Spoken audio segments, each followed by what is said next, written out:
చక్కటి విశ్లేషణ చేస్తారు, దాంట్లో ఏమాత్రం సందేహం లేదు. కేసీఆర్ ఒక ప్రకటన చేస్తే బాగుంటుంది, దాని మీద కొంత నమ్మకం ఏర్పరచుకోవచ్చు అని అంటున్నారు. కానీ కేసీఆర్ ని ఏమాత్రం నమ్మడానికి వీలు లేదు సార్. ఒకవేళ నిజంగా అటువంటి ప్రకటనలు చేసినా సరే రేపు పొద్దున ఆ ప్రకటన మీద వెనక్కి వెళ్ళిపోతాడు. ఒకటి.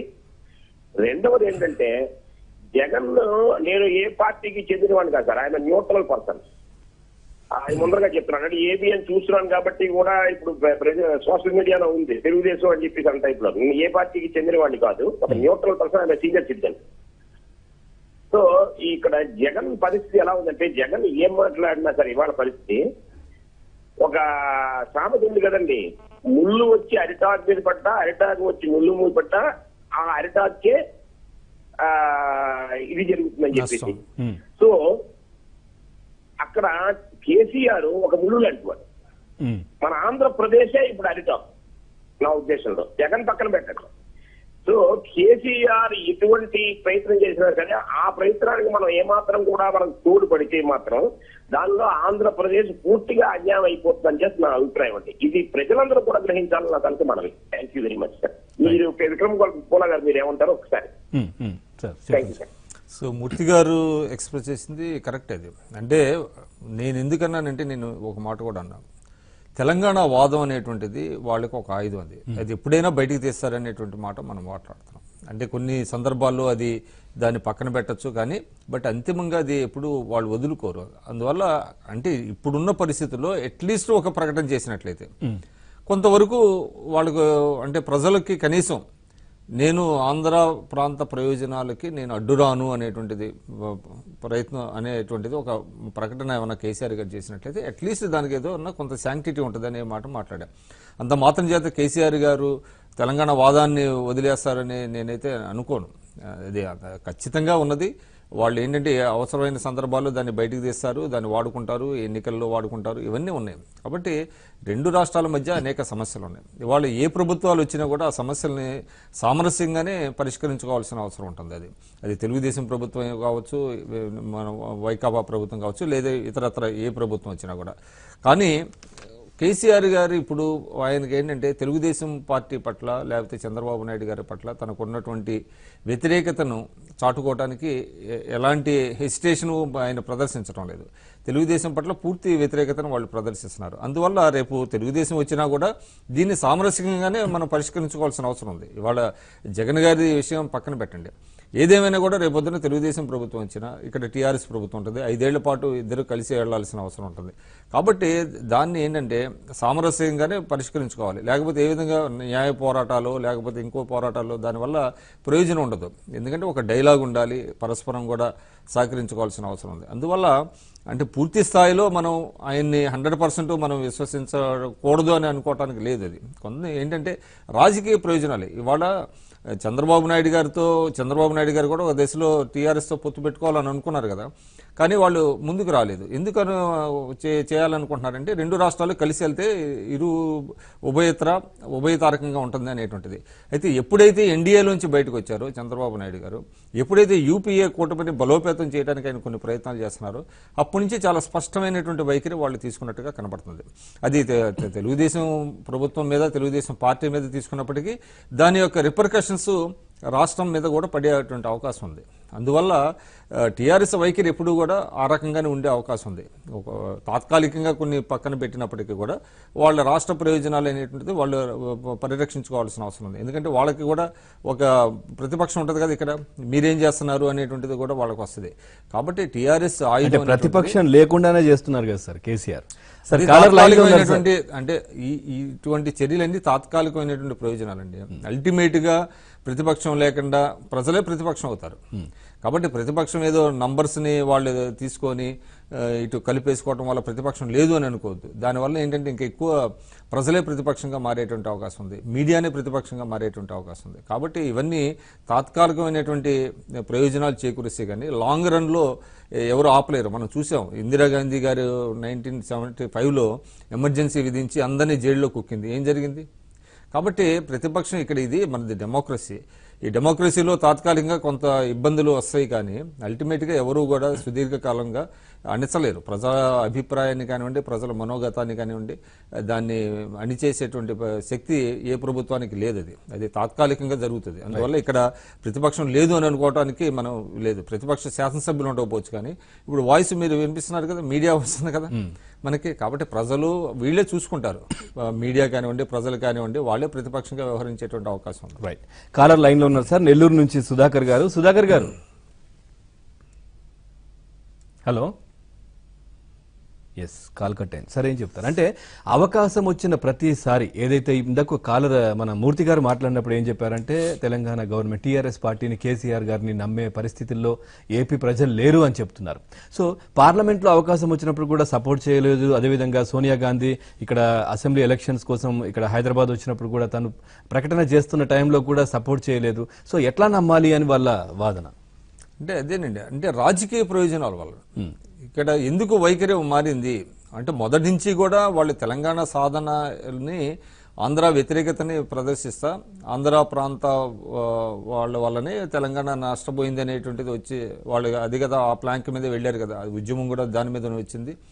ఆంధ్ర వాళ్ళు దోచుకుంటున్నారు అంటే, కొంతమంది ఆ పాలకులు వీళ్ళందరూ దోచుకుంటున్నారు అనే దాని మీదనే ఉద్యమాన్ని నిర్మించారు. ఉద్యమాన్ని ఒక భావోద్వేగాలు రెచ్చగొట్టారు, భావోద్వేగాలని అనుకూలంగా మలుచుకున్నారు, అధికారంలోకి వచ్చారు. సో దానిని వదలరు. అది ఒక ప్రాంతీయ పార్టీగా ఉన్నప్పుడు, టీఆర్ఎస్ అధికారంలో ఉన్నప్పుడు తెలంగాణలో ఏ ప్రాంతీయ పార్టీ ఉన్నప్పటికీ కూడా అటువంటి భావోద్వేగాలని, ప్రజల భావోద్వేగాలని ఉపయోగించుకోవడానికే చూస్తూ ఉంటారు. కాబట్టి తెలంగాణ రాష్ట్ర సమితి ఆ అవకాశాన్ని ఎట్టి పరిస్థితుల్లో జార విడుచుకోదు. అది రేపొద్దున ఎవరు వచ్చినా కూడా ఎలక్షన్స్ టైంలో మళ్ళీ తీస్తారు, ఏ అస్త్రాలను బయటికి తీసేటువంటి అవకాశం ఉంది. కాకపోతే ఏంటంటే ఈ విద్వేషాలు ఈ విధంగా అంటే కొనసాగడం అనేటువంటిది మంచిది కాదు. అది రేపొద్దున తెలుగుదేశం అధికారంలోకి వచ్చినా టీఆర్ఎస్ ఇక్కడ ఉంటుంది కాబట్టి ఇరు పార్టీల మధ్య, ఇరు ప్రభుత్వాల మధ్య సహకరించుకోవాల్సినటువంటి ఒక పరిస్థితి వచ్చింది. సరే, ఇక్కడ ఇప్పుడు ఎలక్షన్స్ వచ్చినాయి కాబట్టి భావోద్వేగాలు ఇరువైపులా ఎక్కువగా ఉంటాయి. కానీ వన్స్ ఎలక్షన్స్ అయిపోయినాయి అనుకోండి, సహకరించుకోవాల్సిన అవసరం ఉంటుంది కదా, అనేక అంశాల మీద కలిసి చర్చించుకోవాల్సిన అవసరం ఉంటుంది కదా. ప్రతిరోజు యుద్ధ వాతావరణం ఉండదు కదా.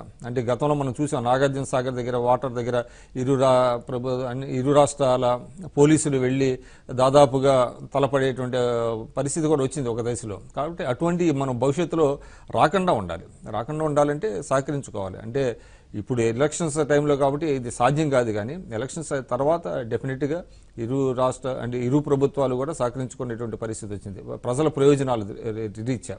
రైట్. ఇప్పుడు మరో చిన్న విరామం. చర్చకు తిరిగి స్వాగతం. విక్రమ్ గారు ఏం చెప్తారంటే టీఆర్ఎస్ వైసీపీ మైత్రి బయటపడింది అని చెప్పేసి కూడా టీడీపీ శ్రేణులు చెప్తున్నారు. ఇన్ని రోజులు ఆరోపణలు చేశాం మేము, అవి ఆరోపణలు కావు, నిజమని తేలింది అని చెప్పి కూడా అంటున్నారు. ఏదైతే నిన్న జగన్ చేసినటువంటి కామెంట్స్, కేసీఆర్ సపోర్ట్ తీసుకుంటే ఏంటి అని మాట్లాడుతున్న దాన్ని బట్టి, సో ఏంటి బీజేపీకి సంబంధించి కూడా అట్లా బయటపడే అవకాశం ఉందా? ఎందుకంటే బీజేపీ శ్రేణులు కూడా చాలాసార్లు చెప్తున్నారు. పీయూష్ గోయల్ కూడా చూడొచ్చు, 2 రోజుల క్రితం ప్రధానమంత్రి మోదీకి అత్యంత సన్నిహితులు, ఆయనే చెప్పారు వైసీపీతో కలిస్తే తప్పేంటి, జగన్ మా మిత్రుడే అని. వాళ్ళ మైత్రి కూడా బయటపడే అవకాశం ఉందంటారా? వాళ్ళ మైత్రి బయటపడే అవకాశం అయితే ఎన్నికల వరకు అయితే లేదండి.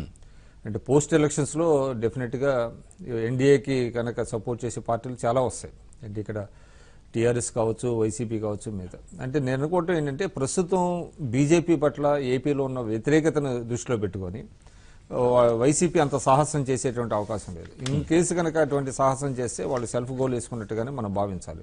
ఎందుకంటే ఈరోజు ఆంధ్రప్రదేశ్లో ఏ పార్టీ పట్ల వ్యతిరేకత ఉందంటే మనం ఖచ్చితంగా చెప్పాల్సింది ఒక బీజేపీ వాళ్ళే. ఎందుకంటే ఇందులో రాజకీయాలకు సంబంధం లేదు. రాష్ట్రానికి రావాల్సినటువంటి ప్రయోజనాలను, ముఖ్యంగా ప్రత్యేక హోదాని ఇవ్వటంలో వాళ్ళు అలసత్వం కానివ్వండి, లేకపోతే చాలా ముగిసిన అధ్యాయం అని చెప్పడం కానివ్వండి, చేయటం అనేటువంటిది అందరినీ బాధించేటువంటి అంశం. కాబట్టి బీజేపీని ప్రజలు నమ్మే పరిస్థితి లేదు, దాన్ని సపోర్ట్ చేసే పరిస్థితి లేదు. అటువంటి బీజేపీతో వైసీపీ కనుక చట్టాపట్టాలు వేసుకుని వెళ్ళి వాళ్ళు మేము మిత్రులు అని కనుక ఈరోజు అంటే బయటికి లోపాయిగారిగా కొంత అవగాహన ఉన్నప్పటికీ కూడా అది బయటికి చెప్పుకుంటే మాత్రం అది చాలా వాళ్ళకి సెల్ఫ్ గోల్ వేసుకున్నట్టు అవుతుంది, అది బూమరాంగ్ అవుతుంది. అందువల్ల ఇక్కడ ఏంటంటే కేసీఆర్ గారుతో ఏంటంటే ఆయన ఒక ప్రత్యేక హోదా విషయంలోనే ఆయన సపోర్ట్ చేస్తున్నారు అనేటువంటిది ఒకటి చెప్పాడు ఆయన. కానీ బీజేపీ విషయంలో అది చెప్పలేదు. ఎందుకంటే బీజేపీ ఆల్రెడీ చెప్పేసింది కదా, ముగిసిన అధ్యాయం అని చెప్పేసింది. రేపు పొద్దున బీజేపీ వాళ్ళు వచ్చినా కూడా రాష్ట్రానికి ఏమీ ప్రత్యేక హోదా రాదు. కాబట్టి అటువంటి సందర్భాల్లో ప్రత్యేక హోదా కోసం మేము కూడా ఫైట్ చేశాము, పోరాడాము, దీక్షలు చేశామని చెప్తున్నటువంటి వైసీపీ బీజేపీ మా మిత్రపక్షం అని చెప్పుకునేటువంటి పరిస్థితి అయితే బాహాటంగా లేదు. అటువంటిది చేస్తే మాత్రం అది సెల్ఫ్ గోల్ అవుతుంది. రైట్, కాలర్ లైన్ లో ఉన్నారు సార్, మీతో మాట్లాడడానికి డోన్ నుంచి రవిశంకర్ గారు. రవిశంకర్ గారు నమస్తే సార్. నమస్తే అండి. విక్రమ్ గారు ఉన్నారు, మాట్లాడండి. విక్రమ్ పోలా గారు. సార్ విక్రమ్ పూలే గారు నమస్తే సార్. నమస్తే అండి. సార్ ఇప్పుడు కేసీఆర్ గారు ఇన్ని రోజుల నుంచి ఇప్పుడు ఈ 10 years నుంచి కూడా ఆంధ్ర వాళ్ళని తిట్టుకుంటే ఎన్ని రోజులు నడుపుతారు సార్ పని? ఇది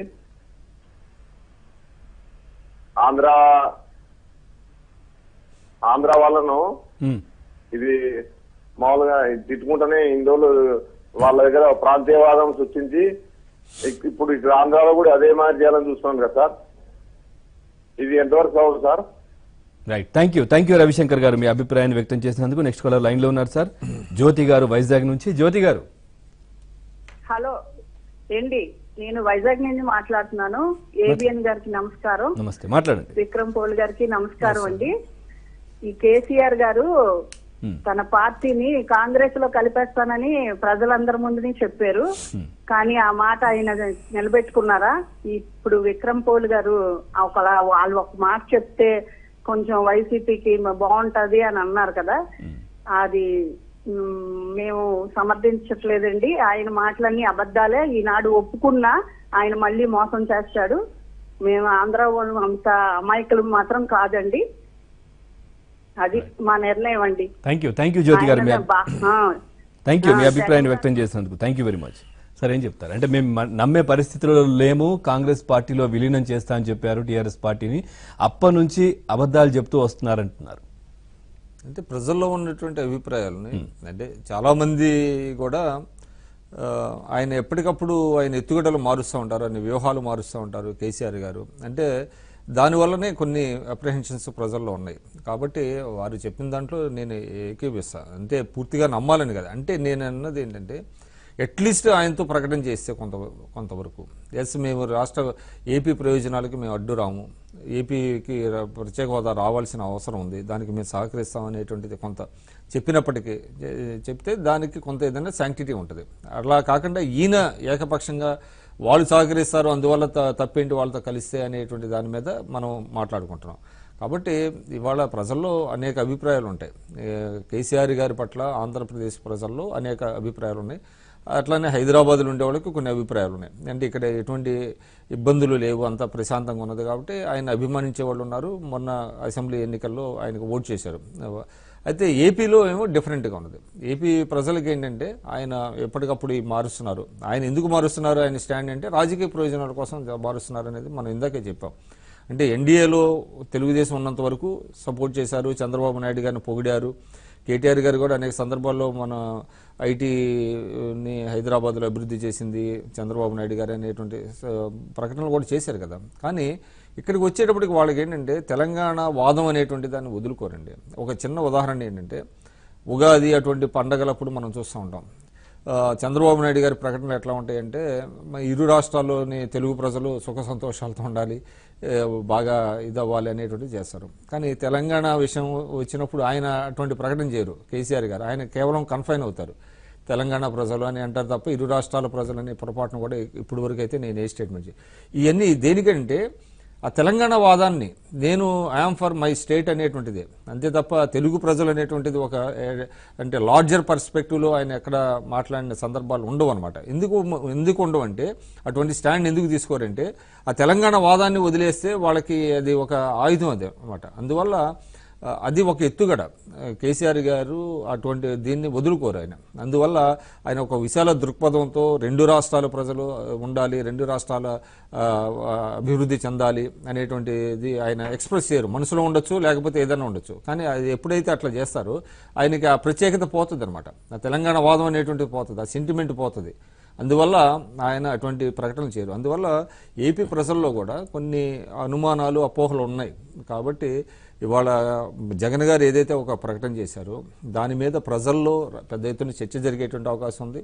అది దాని పరిణామాలు అంటే సబ్సిక్వెంట్గా దాని జరిగేటువంటి పరిణామాలు ఆయనే వాళ్ళ పార్టీకి బాధ్యత వహించాల్సిన అవసరం ఉంది. మరి వాళ్ళ పార్టీలో కూడా ఏమంటారు అనేటువంటిది చూడాలి. వాళ్ళ ఏంటంటే ఆ పార్టీలో కూడా అభ్యర్థులు చాలా మంది కూడా భయపడేటువంటి పరిస్థితి వస్తుంది. అంటే టీఆర్ఎస్ని మనం పూర్తిగా సపోర్ట్ చేస్తే ప్రజలు వ్యతిరేకిస్తారనేటువంటి ఒక అనుమానాలు కొన్ని ఉన్నాయి కదా.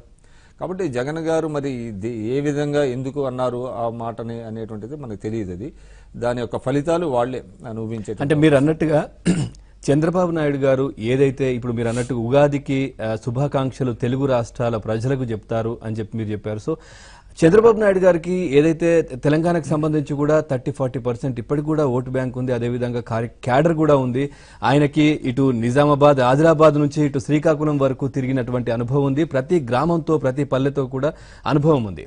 కానీ టీఆర్ఎస్ పార్టీకి, కేసీఆర్కి, ఏపీకి సంబంధించినంత వరకు ఎక్కడ కూడా అట్లాంటి అనుభవం ఉన్నటువంటి దాఖలాలు లేవు. ఆయన ప్రచారం చేసి తిరిగినటువంటి కూడా లేవు. సో 30 ఏళ్ల రాజకీయ ప్రస్థానంలో, 40 ఏళ్ల రాజకీయ ప్రస్థానంలో తెలంగాణలో పోటీ చేయడం వల్లే, మొన్న ఏదైతే పోటీ చేశారో దానివల్లే కక్ష కట్టి చంద్రశేఖర్ రావు ఏదైతే ఇవన్నీ రిటర్న్ గిఫ్ట్ లో భాగంగా ఇవన్నీ చేస్తున్నారని కూడా కామెంట్స్ వినిపిస్తున్నాయి. అంటే చంద్రబాబు నాయుడు గారికి ఏంటంటే ఆయనకేమి తెలంగాణ ప్రజలు పట్ల వ్యతిరేకత లేదు. అయితే ఒకటైతే వాస్తవం ఉన్నది. ఇప్పుడు మనం చెప్పాల్సింది ఏంటంటే తెలంగాణను ఒక ప్రత్యేక రాష్ట్రంగా రాకుండా చేయడానికి గతంలో ప్రయత్నాలు చేశారు. అక్కడ అంటే ఇరు రాష్ట్రాలు విడిపోకుండా ప్రత్యేక రాష్ట్రం తెలంగాణ రాకుండా ఉండటానికి తెలుగుదేశం ఒక దశలో ప్రయత్నించింది. చాలా 2-3 ఏళ్ళు చేశారు. అయితే ఎప్పుడైతే ప్రజల్లో వచ్చిందో ఇక యువక తప్పని పరిస్థితి వచ్చిందనమాట. అటువంటి భావన అంటే 2 రాష్ట్రాలకి న్యాయం చేయండి అని అడిగారు. ఇప్పుడు కాదు, గతంలో అసలు తెలంగాణ రాష్ట్ర ఏర్పాటుని వ్యతిరేకించారు, చాలా మంది వ్యతిరేకించారు. అందులో దానివల్ల ఏంటంటే కొంత తెలంగాణ ప్రాంత ప్రజల్లో కొంత ఆ సెంటిమెంట్ ఉన్నది. అది అంటే తెలంగాణ రాష్ట్రం రాకుండా వీళ్ళు ఏర్పరిచారనేది. అంటే తెలంగాణ రాష్ట్రం ప్రజలు కోరుకున్నదా, ఆ రోజు ఉన్నటువంటి పార్టీలు కోరుకున్నదా అన్నప్పుడు ఖచ్చితంగా తెలంగాణ రాష్ట్రాన్ని వ్యతిరేకించారు. వ్యతిరేకించిన తర్వాత కదా 2009 తర్వాత కదా వాళ్ళు లెటర్ ఇచ్చి ఇదంతా చేసిన తర్వాత, అంటే ప్రజల్లో ఉందే నిజంగానే రాష్ట్రం కోరుకుంటున్నారా అని భావించిన తర్వాతనే చేశారు. కాబట్టి అటువంటిది ఉంటుంది. ఇప్పుడు ఇక్కడ కేసీఆర్ గారు మాత్రం ఖచ్చితంగా ఆయనకి తెలంగాణ ఒకటే ఇంపార్టెంట్. అది ఎందుకంటే వాళ్ళ పార్టీ ప్రయోజనాల దృష్ట్యా తెలంగాణ రాష్ట్రం వరకే ఆయన చాలా సందర్భాలు చెప్తున్నారు కదా. అంటే ఇప్పుడైతే మేము జాతీయ పార్టీగా మేము ఎదుగుతామంటున్నారు. జాతీయ పార్టీగా ఎదిగితే వాళ్ళకి ఆ ప్రత్యేకత పోతుంది. అది వాళ్ళ జాతీయ పార్టీగా చేసే ప్రాంతీయ సంకుచితత్వ భావాలు ఉండవు జాతీయ పార్టీలకి. అందువల్ల జాతీయ పార్టీగా ఎదగడానికి ఆయన ప్రయత్నిస్తారని నేనైతే అనుకోను జనరల్గా. ఎందుకంటే ఆ ప్రత్యేకత పోతుంది.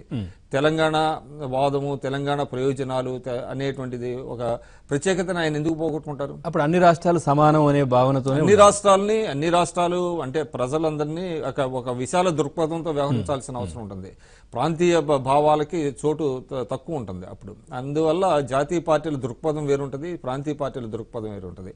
ఇవాళ మీరు అన్నారు తెలుగుదేశం పార్టీ ఒకప్పుడు ఉమ్మడి రాష్ట్రానికి ఆయన ముఖ్యమంత్రిగా పనిచేశారు కాబట్టి ఆయనకి తేడాలు ఉండవు. తెలంగాణ ప్రజల లేకపోతే ఆంధ్ర ప్రజలు అనేటువంటి ఒక తేడా ఉండదు. అందువల్ల తెలుగు ప్రజలందరూ బాగుండాలి అనేటువంటిది కోరుకుంటారు. కానీ అటువంటిది కేసీఆర్ గారు ఉన్నప్పటికీ కూడా మనసులో ఇరు రాష్ట్రాల ప్రజలు బాగుండాలి అనుకున్నప్పటికీ ఆయన బహిరంగంగా బాహాటంగా చెప్పరు. ఎందుకంటే ఆయనకి ఆ రాజకీయ ప్రయోజనాలు ఇమిడి ఉన్నాయి. ఆయన తెలంగాణకే కన్ఫైన్ అవుతారు. తెలంగాణ రాష్ట్రమే నాకు ముఖ్యం, తెలంగాణ ప్రజల ప్రయోజనాలు ముఖ్యం అనేటువంటిది ఆయన ఒక వాదం అన్నమాట. అది దాన్ని కనుక వదులుకుంటే వాళ్ళకి కష్టం. అంటే రాబోయే రోజుల్లో ఇంకా ఆయనకి టీఆర్ఎస్కి మిగతా పార్టీలకి పెద్ద తేడా ఉండదు. అందువల్ల ఆయన చాలా వ్యూహాత్మకంగా వ్యవహరిస్తారు కేసీఆర్ గారు. అందువల్లనే ఖచ్చితంగా ఆయన తెలంగాణ వాదాన్ని ఎప్పటికప్పుడు దాన్ని బయటికి తీసుకురావడం, దాన్ని వాడటం అనేటువంటిది ఆయన కానీ ఆయన పార్టీ నాయకులు కానివ్వండి, ముఖ్యులు కానివ్వండి చూస్తున్నటువంటి పరిస్థితి ఉంది. సార్ ఇప్పటి వరకు జగన్ ఏదైతే నిన్న అన్నారో 25 మంది ఏపీకి సంబంధించిన ఎంపీలు, 17 మంది తెలంగాణకు సంబంధించిన ఎంపీలు కలిసి 42 మంది పోరాటం చేస్తే మనకు ప్రత్యేక హోదా వస్తుంది, అట్లాగే కేసీఆర్ కూడా సపోర్ట్ చేస్తానని చెప్తున్నారు. సో ఇప్పటి వరకు మనం మాట్లాడిన ప్రజలు ఎవరు కూడా నమ్మలేదు కేసీఆర్ ఏదైతే ఈ ప్రత్యేక హోదాకు సంబంధించి సపోర్ట్ చేస్తారు. మరి జగన్ ఎట్లా నమ్ముతున్నారు సార్? ఇవాళ జగన్ గారికి టీఆర్ఎస్ ఇద్దరు కలిసి పోరాడితే ప్రత్యేక హోదా, ఇప్పుడు సపోజ్ 2 ఫ్రంట్స్ వస్తాయండి, అయితే ఎన్డీఏ రావాలి లేకపోతే యూపీఏ రావాలి. ఎన్డీఏ వచ్చినప్పటికీ కేంద్రంలో వాళ్ళు ఆల్రెడీ చెప్పేశారు కదా, ఏపీకి ప్రత్యేక హోదా ముగిసిన అధ్యాయం అన్నారు. కాబట్టి వీళ్ళు ఎంత పోరాడినా ఇప్పుడు పోరాడారు, రేపొద్దున పోరాడతారు, ఉపయోగం ఏం లేదు. కాంగ్రెస్ పార్టీ యూపీఏ రాహుల్ గాంధీ కాంగ్రెస్ నేతృత్వంలోని యూపీఏ వస్తేనే ప్రత్యేక హోదా రావాలి. కాబట్టి వాళ్ళు ఆల్రెడీ వీళ్ళు పోరాడాల్సిన అవసరం లేదు. ఆల్రెడీ వాళ్ళు ప్రామిస్ చేశారు కదా, మొదటి ఫైల్ మీదే సంతకం పెట్టారు. కాబట్టి ఇదంతా ఏంటంటే ప్రజలకు చెప్పడం కోసం, ప్రత్యేక హోదా కోసం. రేపొద్దున ఎందుకంటే ఎన్డీఏ వస్తే వీళ్ళు ఎంత పోరాడినా కూడా మళ్ళీ స్టేటస్ కోనే ఉంటుంది తప్ప, ఇప్పుడు ఏదైతే ఉన్నదో అదే ఉంటుంది తప్ప వాళ్ళు వీళ్ళ పోరాటానికి ఈల్డ్ అయ్యి ఇస్తారని మనం అనుకోవటానికి లేదు. ఎప్పుడు వస్తుందంటే ఎన్డీఏకి నంబర్స్ తక్కువ పడి అప్పుడు టీఆర్ఎస్ లేకపోతే ఇప్పుడు వైసీపీ లేకపోతే ఇటువంటి పార్టీల యొక్క మద్దతు కావాల్సి వచ్చినప్పుడు ఇప్పుడు వాళ్ళు మాకు హోదా ఇస్తేనే మీకు మద్దతు ఇస్తాం అనేటువంటి సిచ్యుయేషన్ కనుక క్రియేట్ అయితే అప్పుడు ఏదన్నా సాధ్యం అవుతుంది తప్ప మామూలు పరిస్థితుల్లో ఎన్డీఏ వస్తే మన రాష్ట్రానికి ప్రత్యేక హోదా అనేటువంటిది దట్ ఈస్ రూల్డ్ అవుట్. అది ఇంకా ఇచ్చేటువంటి అవకాశమే లేదు అది. Right, thank you very much Vikram పూల గారు. తిరుపతి ప్రజాభిప్రాయానికి తిరుపతి ప్రజలు మాట్లాడినటువంటి మాటలకు సంబంధించి, అదేవిధంగా పేపర్లో వచ్చినటువంటి వార్తలకు సంబంధించి చాలా చక్కటి విశ్లేషణ అందించారు. Thank you very much. ఇది వాటి పబ్లిక్ పాయింట్. తాజా సమాచారం కోసం చూస్తూనే ఉండండి